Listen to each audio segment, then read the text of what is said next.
अरे नाही तुम्ही पाठवलं होतं आपल्याकडे निर्लेखन आलं तर पत्र पडायचं निर्लेखन नाही आलं नाही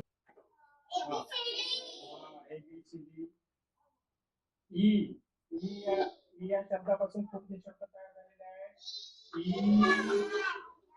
ई आमच्या गावामध्ये काल शाळा सुरू असताना कवळशी इथे मुलांची शाळा सुरू असताना भिंत कोसळली आणि त्या जीवितहानीमध्ये मुलं सापडले नाही, पण अशी जीवितहानी कधी पण होऊ शकते.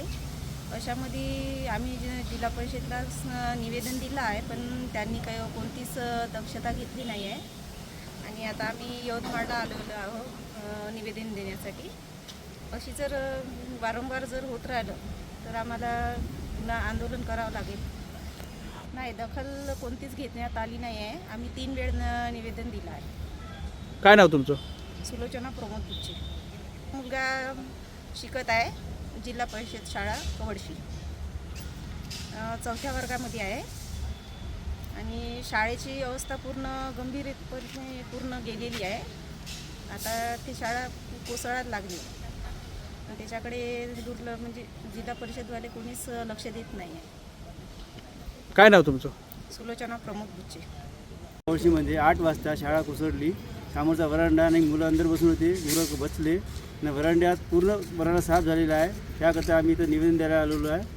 कलेक्टरला दिलं निवेदन, शिवला दिलं, त्यासाठी आम्ही इथे आलेलो आहे. आंदोलन करू यासाठी.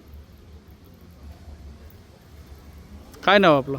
महादेव अनाथ. प्राथमिक शाळा कवडशी हीची भिंत काल कोसळली. विद्यार्थी आतमध्ये होते आणि त्यामुळे सुदैवाने ते विद्यार्थी या अपघातातून बचावले. परंतु शाळा कोसळली असती पूर्णच्या पूर्ण. विद्यार्थी 23 विद्यार्थी आतमध्ये शिकत असणारे काय झालं असतं याची कल्पना आपण करू शकतो. प्रशासनाला डिसेंबर 2025 आणि जानेवारी 2026, मार्च 2026 या ठिकाणी निवेदनं देऊ नये. शिओ आणि जिल्हाधिकारी महोदय यांच्याकडून शाळा नवीन मंजुरातीबाबत कुठलाही कारवाई झाली नाही आणि शेवटी जी घटना घडायला नको ती काल घडली.